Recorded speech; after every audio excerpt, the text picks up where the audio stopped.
Police મહાનિરીક્ષક Shri સરહદી range ભુજના શ્રી ચિરાગ કોરડિયા સાહેબ તથા શ્રી વિકાસ સુંડા સાહેબ, પોલીસ અધિક્ષક શ્રી પશ્ચિમ કચ્છ ભુજનાઓ દ્વારા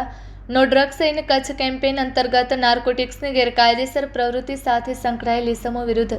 કડક કાયદાકીય કાર્યવાહી કરવા સૂચના આપેલ હોય, જે અન્વયે એસઓજી સ્ટાફના અધિકારી કર્મચારીઓ પ્રયત્નશીલ હતા. જે અન્વયે ગઈકાલ તારીખ 24/6/2026ના રોજ એસઓજી સ્ટાફના અધિકારીઓ તથા કર્મચારીઓ ભુજ તાલુકા વિસ્તારમાં પેટ્રોલિંગમાં હતા. તે દરમિયાન સંયુક્ત રીતે મળેલ ખાનગીરાહે સચોટ બાતમી હકીકત અન્વયે labour colony fresh vegetable and fruit નામની દુકાન પાછળ આવેલ ઓરડી નંબર K2 માંથી સોનુકુમાર પ્રમોદ મંડલ ઉંમર વર્ષ 21,